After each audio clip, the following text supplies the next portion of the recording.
Hey, beautiful soul, welcome back. I'm so excited to introduce you to today's guest, Didi Selwa. She's a certified transformational life coach and a level 2 transcenDance facilitator. She's based here in Los Angeles. I used to live right next to her, but now I live a little further down the coast in Newport. I miss her. But anyway, Didi's all about helping women break free from the beliefs that keep them small and reconnect with their confidence, passion, and purpose. Through her workshops and programs, she creates spaces where real transformation happens. And I can tell you that really does. I've been in her groups. She is amazing. And this is a place where you could drop old stories, move your body, and start living from a place of joy and truth. You're going to love this conversation. It's going to be honest, uplifting, and full of those, oh my gosh, me too moments. So settle in, take a breath, and let's dive in. And welcome, Didi. Again, all the things I said was true. She is total. I've been in her, I can't think of it now, mastermind and a few other things. I've done her transcenDance. We've done workshops together. She is really, really magnificent. So welcome, welcome. Thank you. Thank you, Donna, for having me on your amazing podcast. I love the work that you're doing, and it's so fun to connect with you again, my good friend. Yeah. So thank you so much for having me on here. Oh, you're welcome. So I always like to start with kind of what is the, story behind the healer? Like we all got into this because, you know my whole story and I've changed my business plan and careers several times, but it's what's kind of right in front of me and the passion is right in front of me. So I'd love to hear your story and anything you want to tell about your journey or about why you love what you do and how did you get into not just life coaching, but transcendence. Oh, awesome. Well, thank you. So it started back in the day. I love personal development back when I was in my 20s, and I worked for a bank for many, many years, kind of just doing the grind because that's what I needed to do at the time until I always said, until I find my purpose and my passion. And it took many, many years before I found, although, like you said, it is there. We just don't uncover it. It's there speaking to us, and we're not listening. So I did have a passion for personal development. Whenever I would see a life coach, even though it wasn't that prevalent back then like it is now, I would think, oh, that's so cool. Or a motivational speaker. I'm like, oh, I'd love to do that. And then dismiss that thought because how am I going to do that? So, Mhm. working with a coach that is certified by the Brave Thinking Institute, which now I'm certified by too. I got my certification in 2019, and I worked through a program called Dream Builder, and it just really spoke to me. I loved the mindset aspect and the spiritual aspect of it. And then all of a sudden, after almost 25 years of service with the bank, my department closes, I get laid off. And but it was divine timing because I had the tools to be, and I was at a space in my life where I was able to be like, okay, now let me really explore what I would love. And through, self-reflection and inner work, realizing like that's life coaching. So I'm gonna go for it. So I did.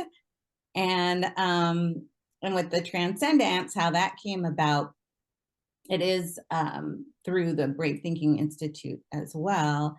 And I loved to dance, and I really didn't think about integrating transcendence into my coaching practice. However, the founder, Jennifer Joy Jimenez, I connected with her, and I went on one of her retreats and realized, yeah, this is something that I do want to integrate into my coaching practice. So it was again kind of divine timing.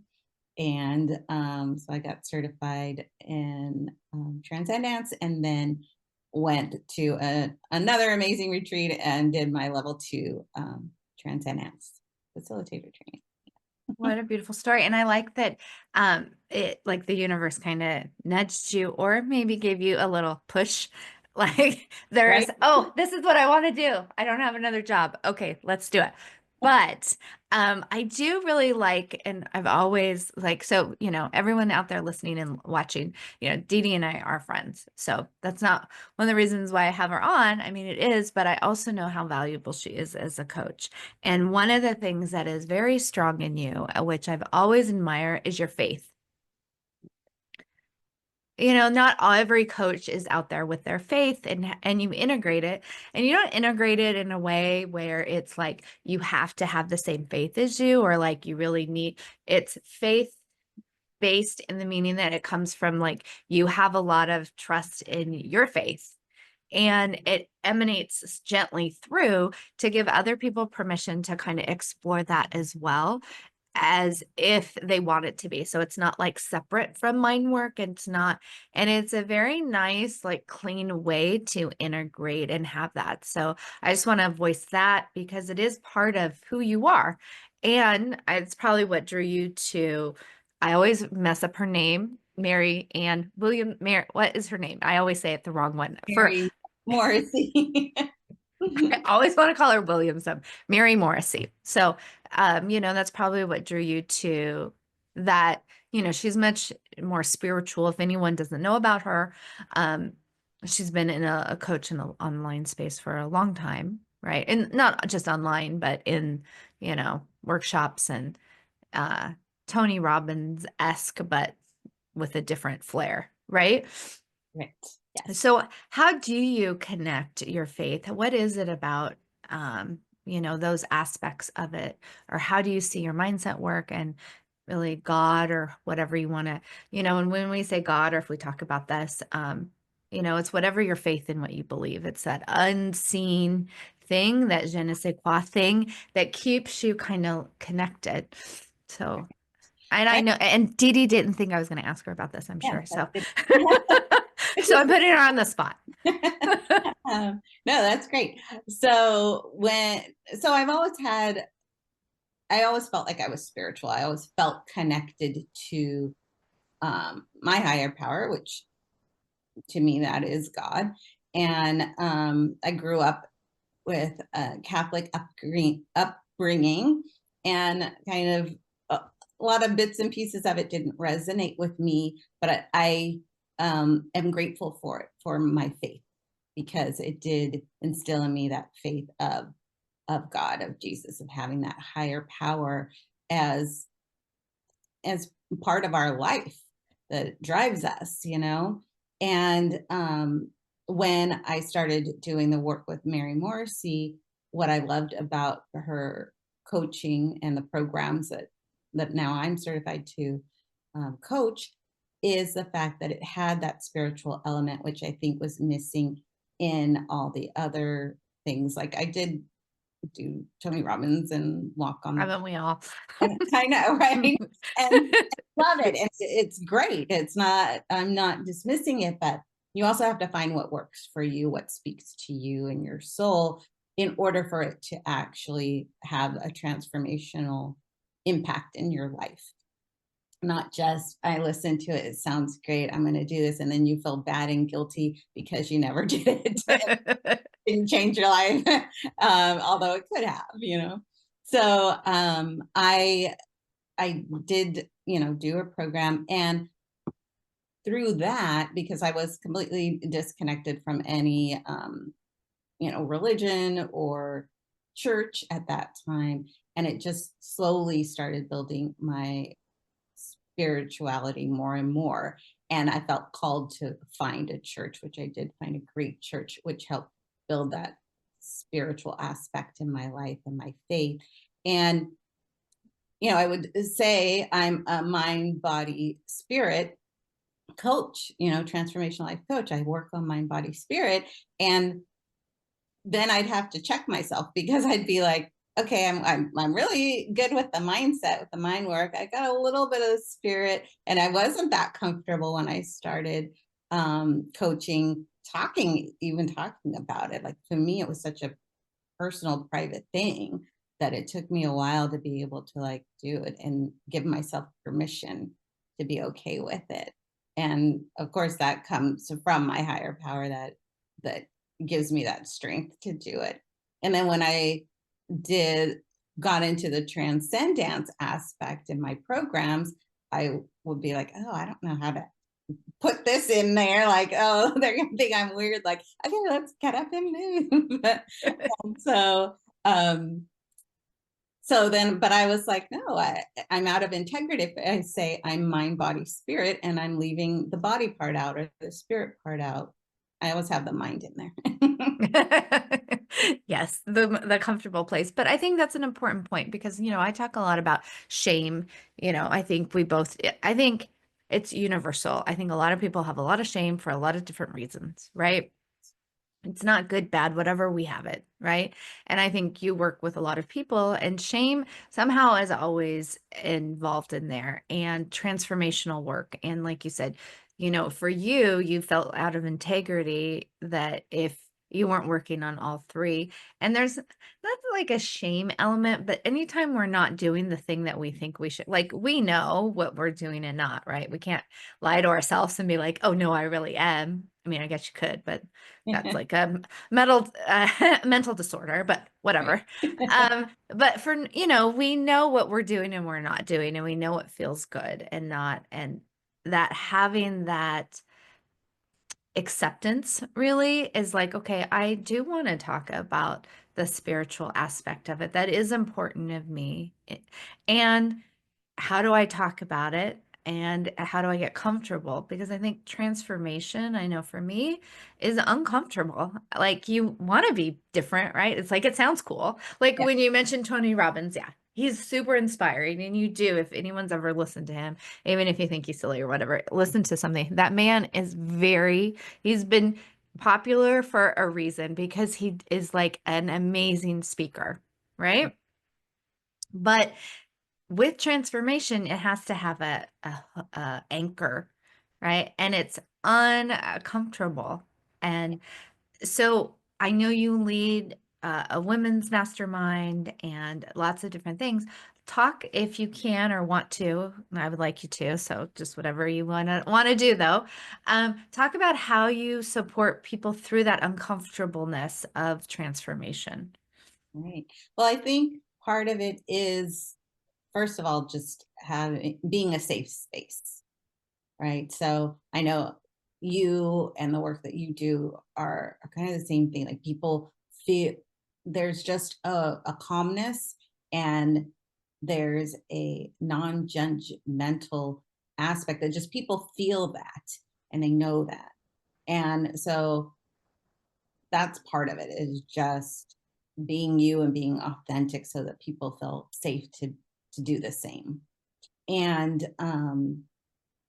so that's part of the thing. Like, can you repeat the question? I got Yeah, just how, like, when people, okay, so here's a perfect example. This is more therapy, but it's also life coaching. Part of the skills I needed to learn, and you learn as a coach, is that people are you might see the transformation. It's like the coach is there for like the fourth, if that little square diagram, what you see, what they see, blah, blah, blah. And then it's your blind spot. So as the coach, usually what I have experienced is like that blind spot is people like having a hard time with the uncomfortableness yeah, oh, right, yes. of the transformation. Like you could see it, it's almost there. And then they're like, oh, I'm going to go on vacation for a month, or, not Right. that you shouldn't go on vacation, but there something, so what are some of the tools that you have seen been affected? Is that when you bring in transcendence, or what do you like to use to help people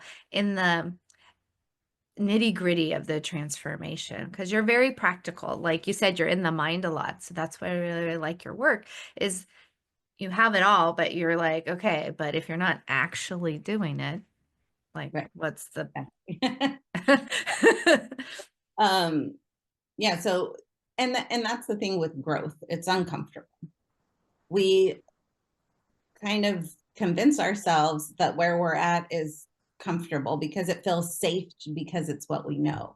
But it's not really comfortable because we're wanting to move forward. We're wanting to transform and create this vision that we have for our life.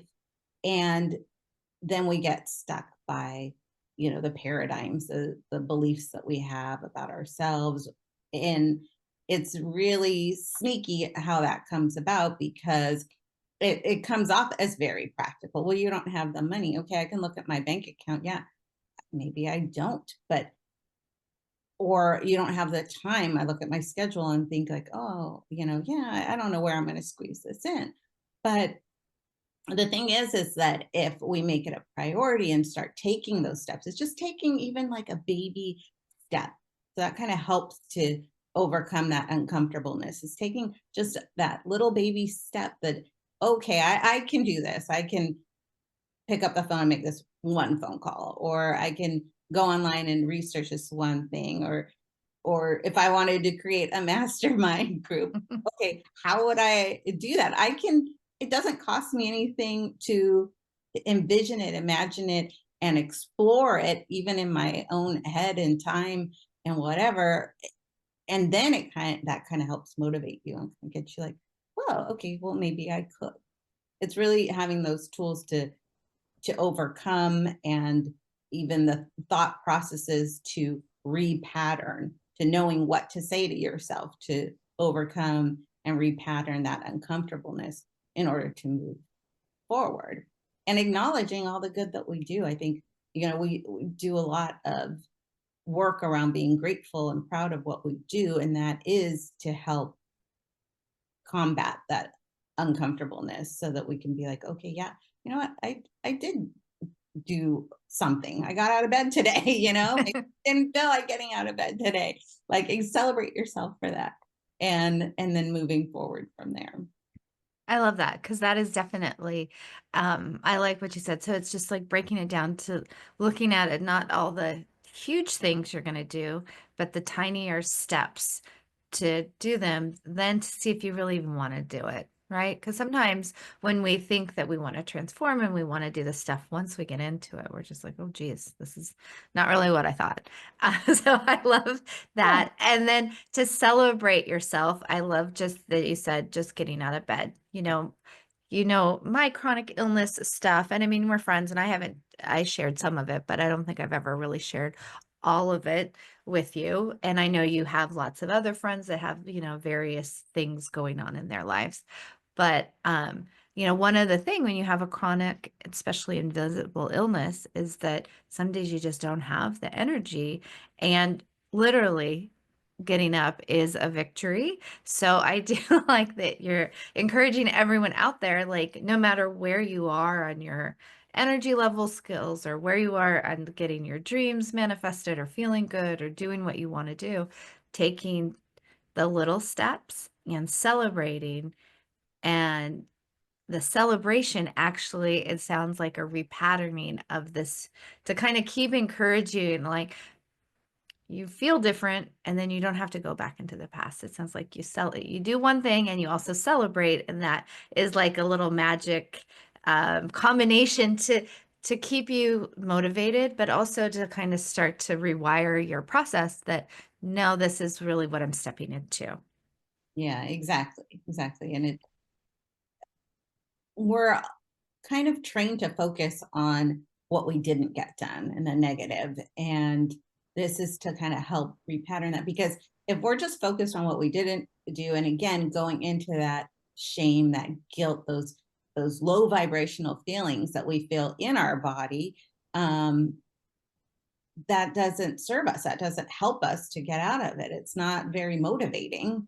If by doing that, I mean, yeah, we can be kind of pushed by that pain and that feeling of discontent. But what's even more helpful is kind of coming from like, okay, yeah, I did do something. And even if you didn't get out of bed, but you searched something that was going to help you on the internet, or you sent an email or made a phone call to a friend, maybe you just needed that support. Like if you are in that space of Mhm. healing, and just made that little bit of an effort, rather than thinking, okay, well, I didn't get out of bed, I suck, I'm just like, what's the point, why am I here? To help like repattern that.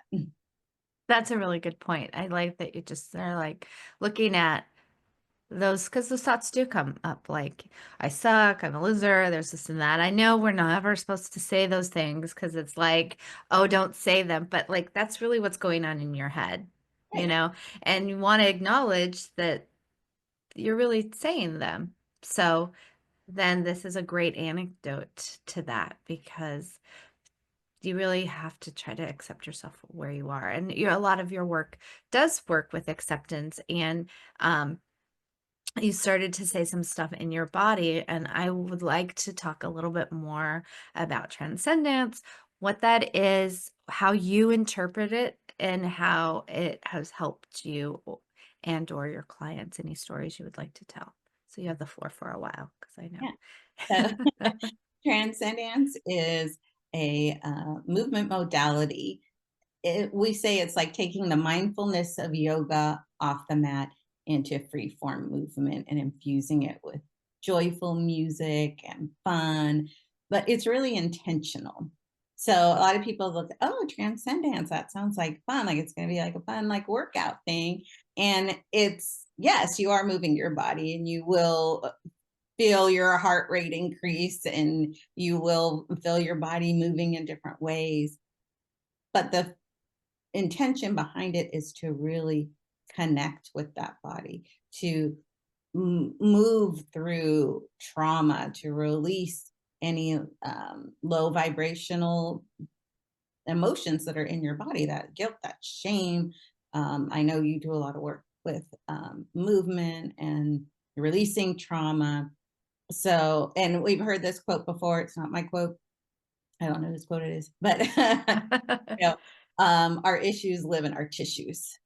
And so this is a way to kind of like move through that through movement. So and I'm coaching you at the same time. So what to focus on.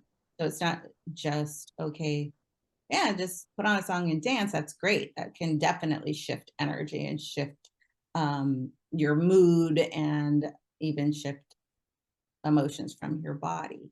But it's also about intentionally, like it's a process, is a 10 stage class. Like there's 10 Mhm. stages within that hour class. And and we're moving through different stages to release, to repattern, to celebrate, to heal.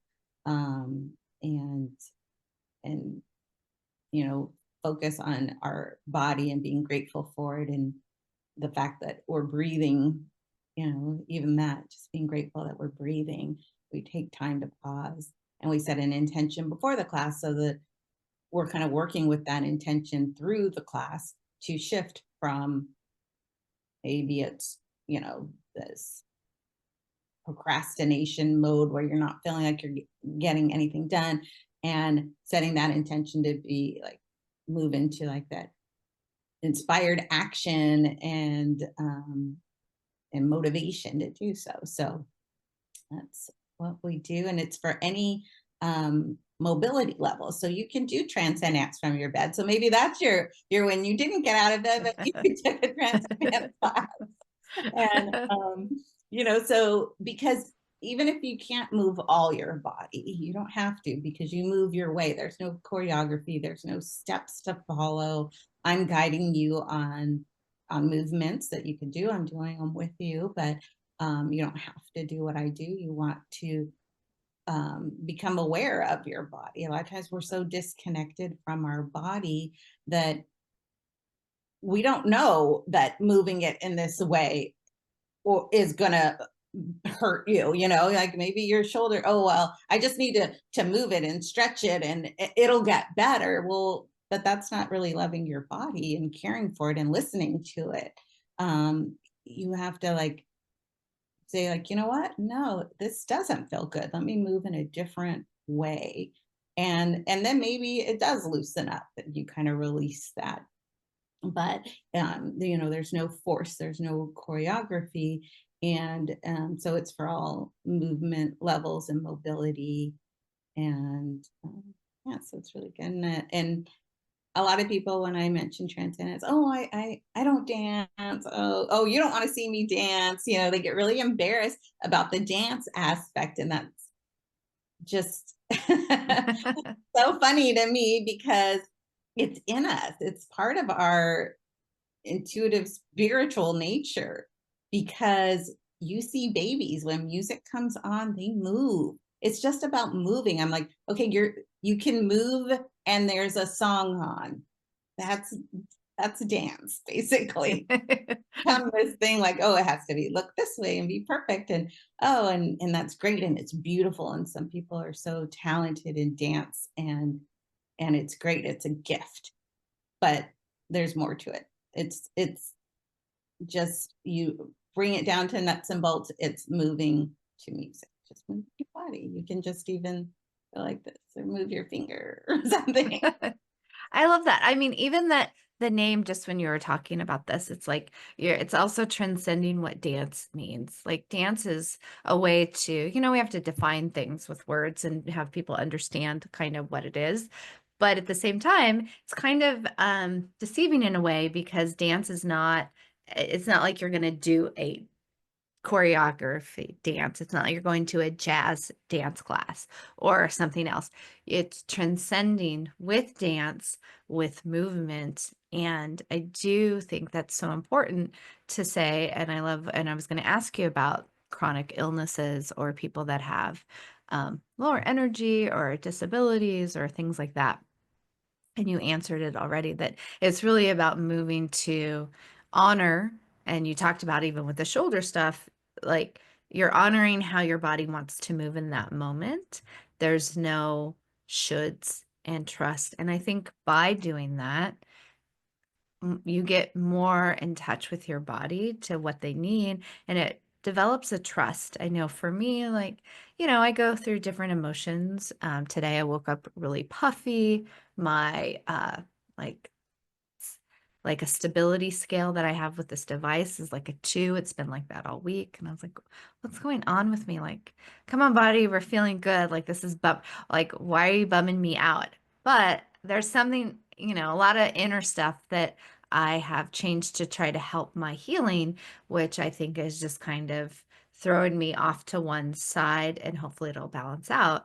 But like today, like, if you ask me about how I'm in with all my chronic illness stuff, I'd be like, ugh, God, I hate it. But if you would have asked me like 5 days ago, I'm like, oh, I'm fine. I'm rocking it. I'm good. Everything's manageable. And it hasn't been manageable. It's changed. And that's the thing with chronic illness. And, I have, so for those of you that don't know, let me list all my things.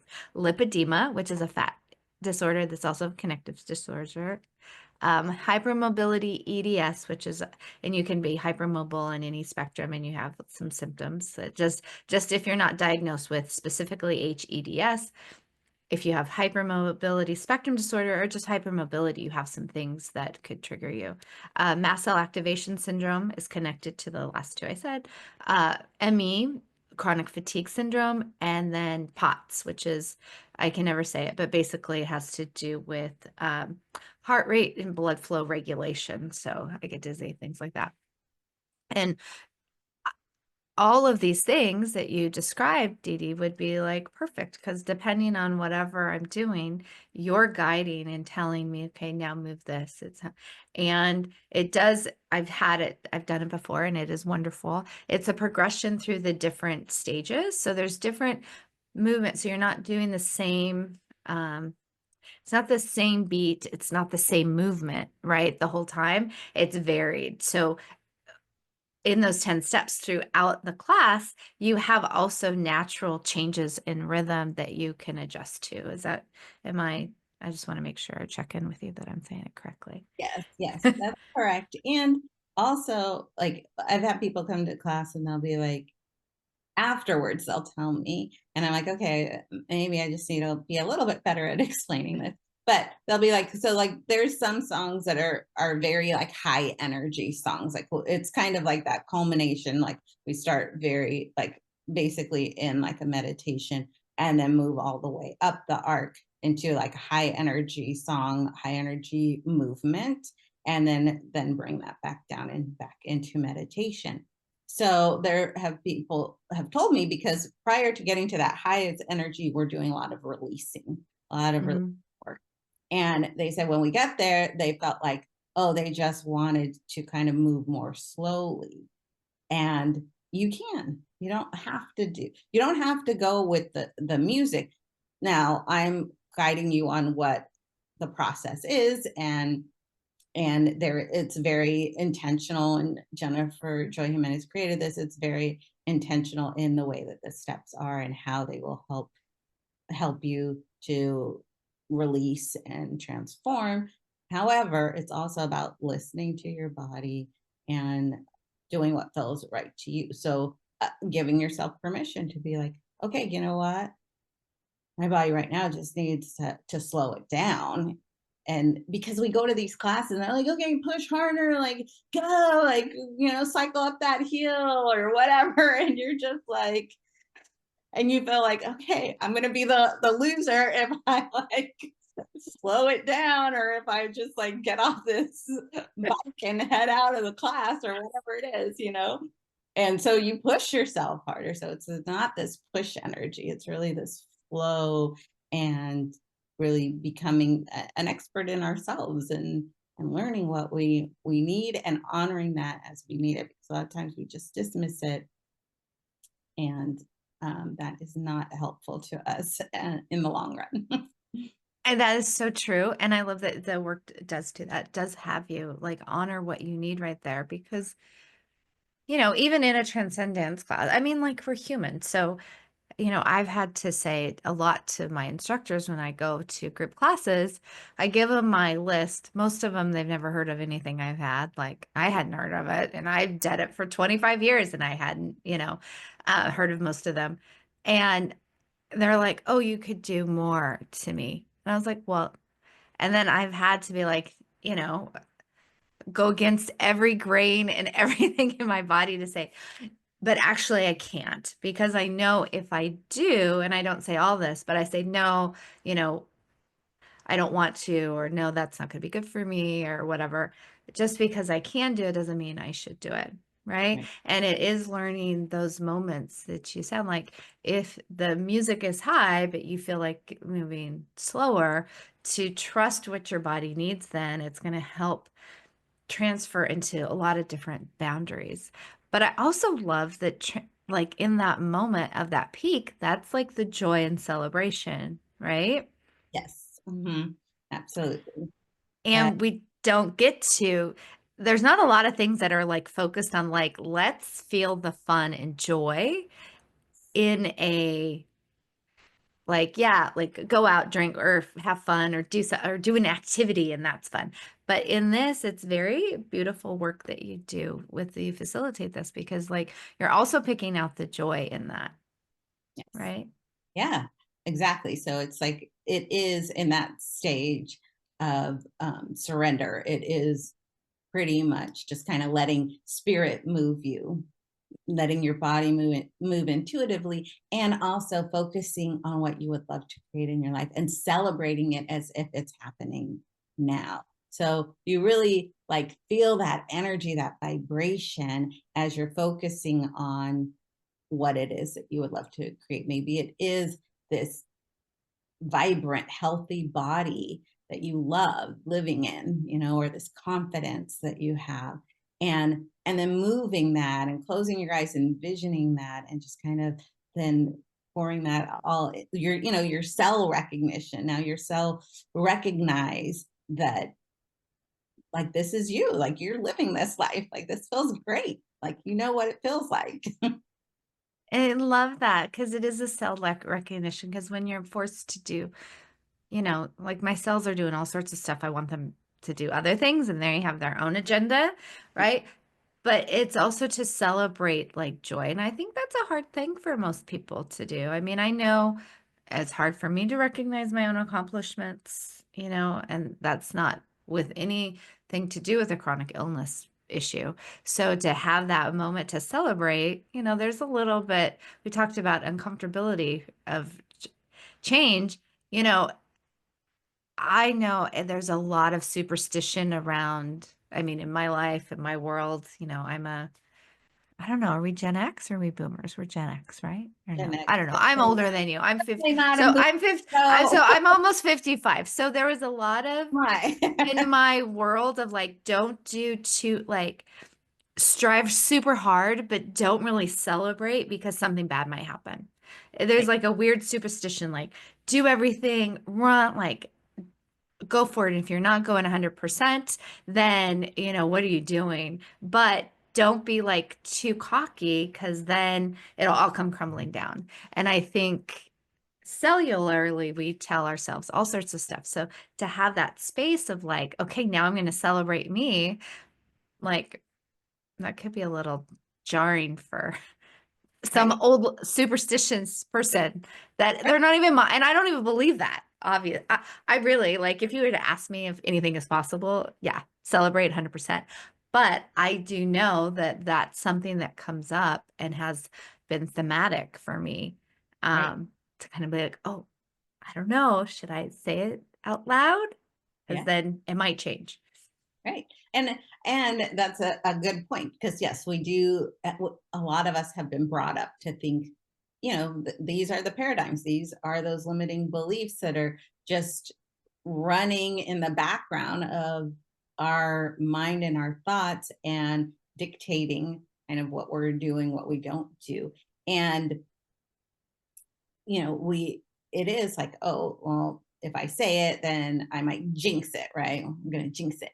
And or also it's like, oh, don't boast, don't be proud, like don't be you're conceited or arrogant, like you said. So we put these terms on it. And granted, I'm sure there's plenty of people that are like that's not a healthy way to be either. But the fact that you can't feel like you can celebrate yourself because it's something bad that needs to kind of get repatterned. And yeah, there's a lot of uncomfortableness in taking a transcendence class for some people, because of the movement, because of what you're working through. A lot of people, like I see where it's like they don't drop into their body until like sometimes till the mid or end of the class, or maybe not even,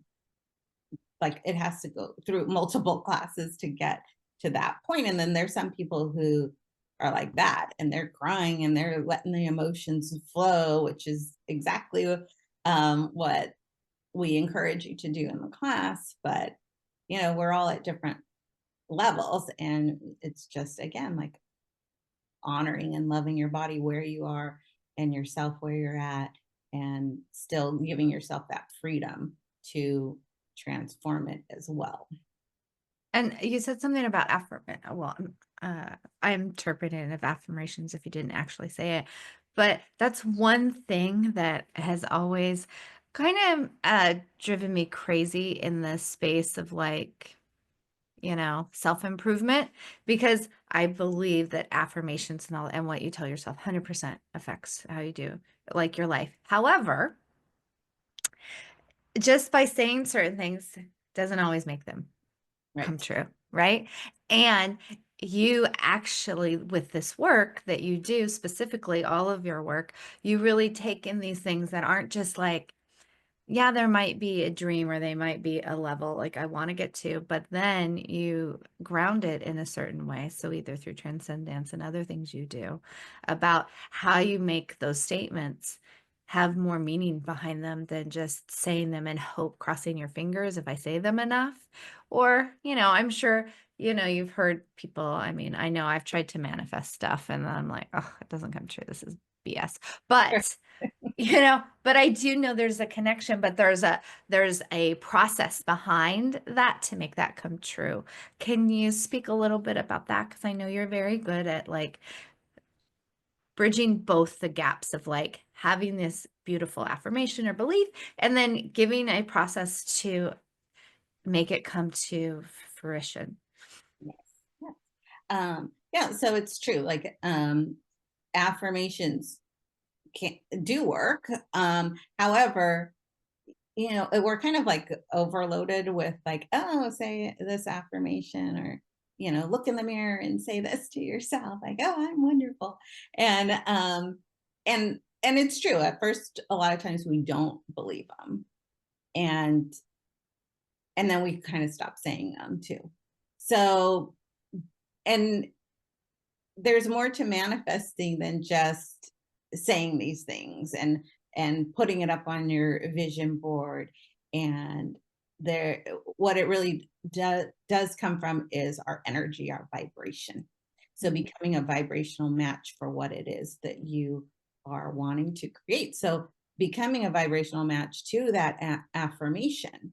So not only saying the words, but also envisioning it. So if you're saying, I am, vibrant, strong, healthy, kind of imagining what that looks like, not just, the words can fall flat, but closing your eyes, envisioning what does that look like to you? How does that feel in your body? What are you doing? What are you wearing? How are you showing up in the world? Integrating that affirmation visually and vibrationally to that life that you would love and to yourself.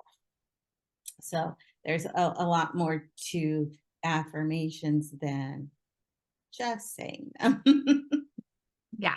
And you're very skilled at that. And you're not everyone is, but you're very skilled at like giving the reality check with it is like, okay, say them, but then that's a lot of information that you're adding other than just the words, right? So you have built this bigger picture. And then you also have these techniques that you do with the transcendence that, because that's from what I'm remembering, and also just what you said earlier is like you set an intention for whatever that is, and then you can explore all the different emotions that might come with that, right? Like if I want to have like this healthy body, and the reality is like it's not healthy.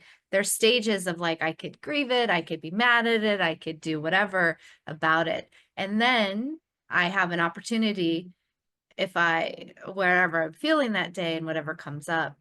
But there is that opportunity during the class then to celebrate the body that I do have now and that I would like to have it become into. And so it's not just like a one-time thing, it's repetitive. Doing these classes every time you can then offers an opportunity to be kind of like a self-check-in, like where you are. Is it easy to celebrate this thought? Do you have the same affirmation? I mean, because I think it's important if you are doing any manifestation work with affirmations that it is consistency, because that's one of the things you started. You have to say, you can't say it twice in the mirror and be like, ah, this is nonsense.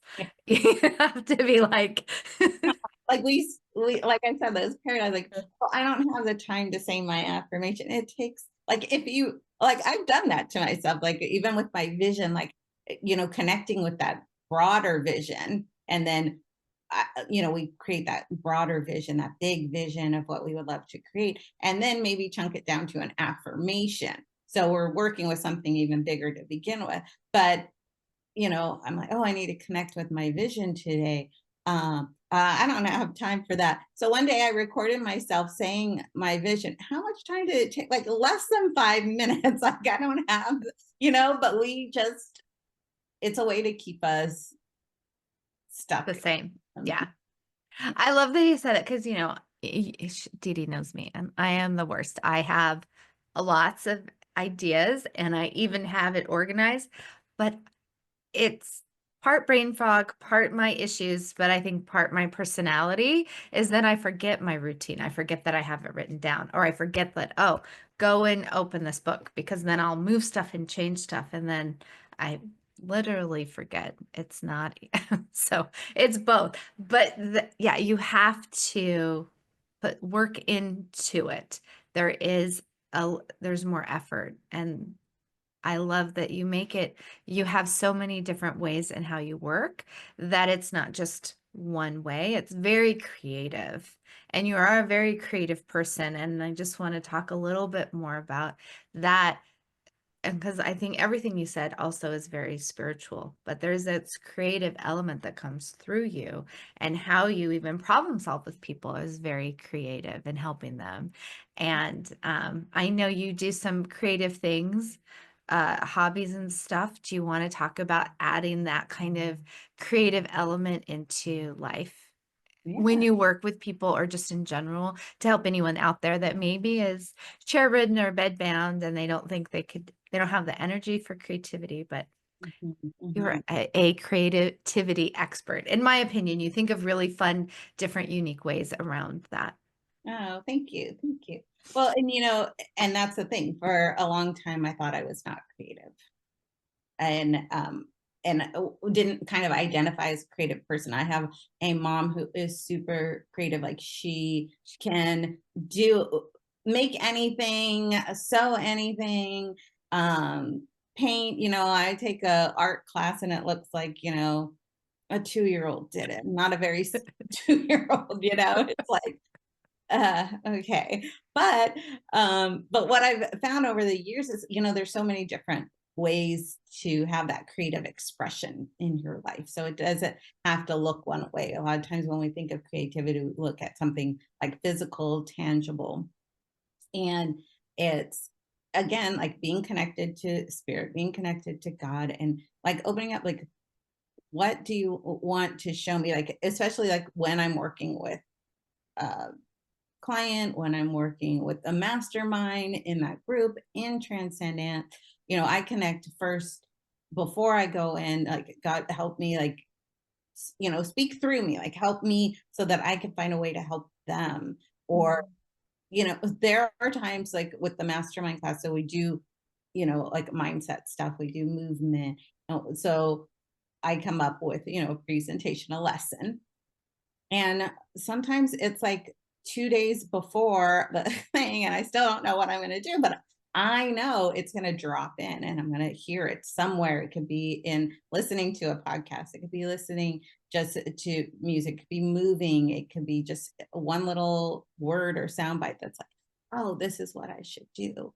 And it serves people well, and I like to tap into the creative aspect, because spirit loves fun. Like, our body loves fun, our mind loves fun, and a lot of times we don't really give ourselves enough time to do that and do that creative expression. So, like, we'll make vision boards sometimes, or prayer boards, or we'll find just different activities that we could do periodically, and with my clients, that is going to serve you in a way that's going to help, like, shift that energy and get you excited and motivated about what you're doing, but it's still connected to that transformational outcome, a vision driven creative expression. Beautiful. I love it. So, um, I have many more questions, but I know don't want to keep you all day. But so my main question first is, so if people listening out there and they're interested in transcendence, or interested in having a transformational coach. And I love that and I don't know if I said it earlier, but as a reminder, your business is called Dreams by Design. And I know that's no accident. You're very good. That's like one of the things you're really creative with, is naming things. Like, it's pretty brilliant. Um, but so you are dreaming, but it's by design. And also there's a plan when it comes to design. It's like, it's not just like pre-designed for you, or just like, these are the steps. It's more about creating a structure to make that dream a reality. And you are very proficient in that. Like, I think it also comes from having a numbers gal. Like, being in banking, there is something, it seems like, oh, that's not related, but it is. I mean, it's foundational work, right? You have to create foundation structures.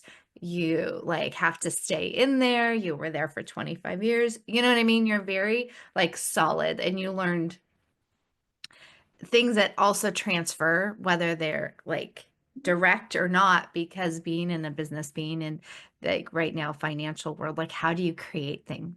right? So you're very good at that. So tell people how they can connect with you. What are some of the things you offer? What's available right now at the time of this podcast and in the future? Okay, all right. So, yeah, so that you can connect with me through my website, dreambydesigncoaching.com. And also through there, you can set up a vision discovery session if that's something that you're interested in. And I do one-on-one coaching. And also, I have my women's mastermind, which we do meet in person. So we're here in the South Bay of LA. We meet in Rolling Hills, and also transcenDance.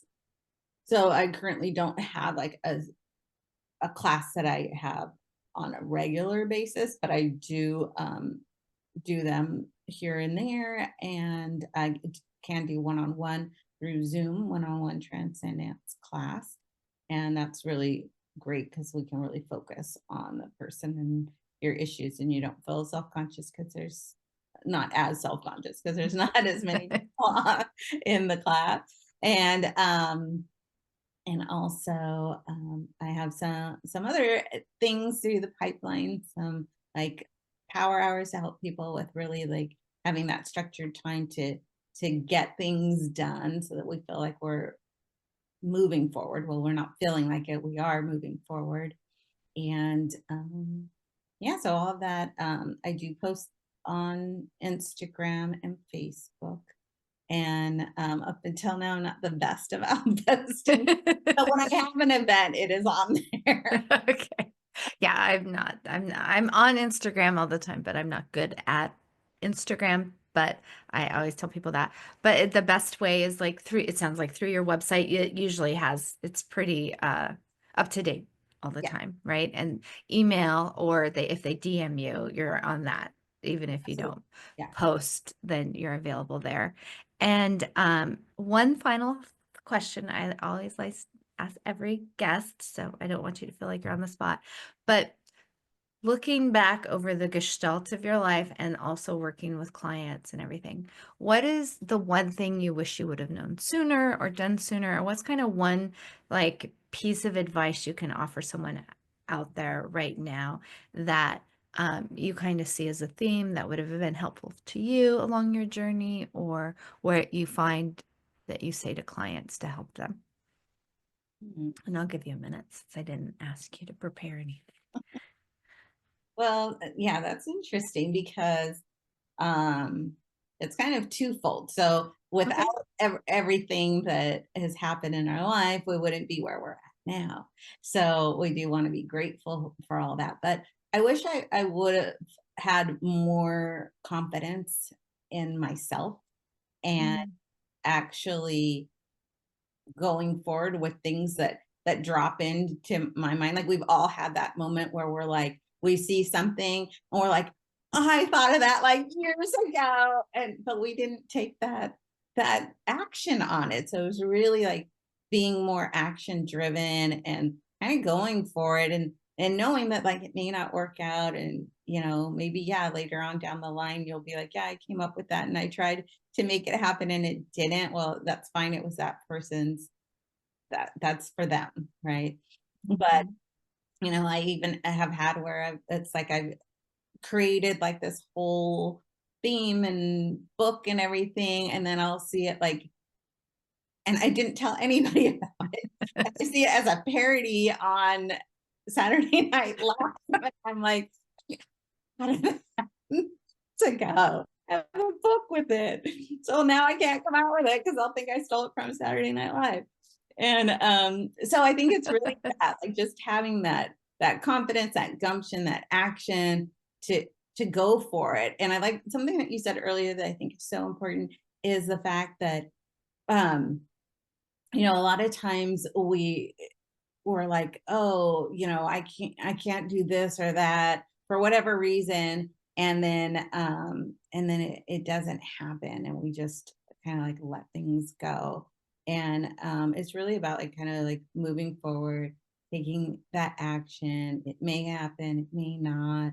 And it's just about like just putting one step in front of the other, and taking those steps and doing the action is so important.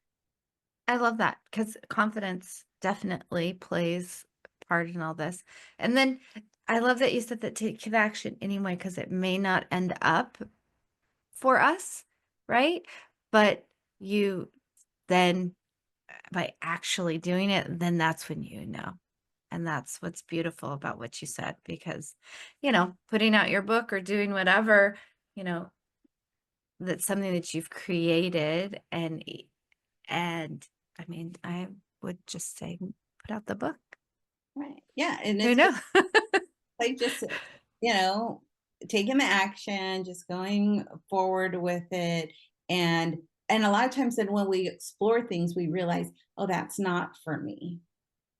And I think that's what you had mentioned before that I was trying to speak to. It's like we realize, oh, that's not for me. But that's okay, because now it's not stuck, it's not taking space up in our brain that, like, oh, I should do this. I said I was going to do this. I never did it. Or I really want to do this. And yeah, maybe you do, but then when you go forward, you realize, oh, that's not for me. But in the process, you discover what is. You discover, okay, this isn't for me. You cut that away, and then you're able to open up that space for what is for you to come to you. Oh, I love that. That's beautiful. What a beautiful note to end on, just so every can resonate with, like, opening up the space to have things come to you that needs to come to you. Um, So beautiful. Well, thank you so much for all your time. I totally love this conversation. And I think it's so important to speak to these things in the chronic illness community, because just because we do have some more limitations with energy, that doesn't mean that you can't do things like transcendence. You can't find things that are finding your creativity and really helping you transition into finding that joy and having a connection. So, whether it's higher connection, friend connection, you talked about just doing a phone call, reaching out, having connection, finding your creativity, and really trying to allow yourself to experience joy. And I really think that that's a lot of what your work encompasses, if I had to kind of put it all together. So, Didi, again, thank you so much for being here. And I encourage everyone. So, all of Didi's links are going to be down below as well. And I'll try to update it when she has workshops and everything. So, I encourage you, especially if you're interested in transcendance, to reach out to her because it is a beautiful experience. So, Thank you. thanks.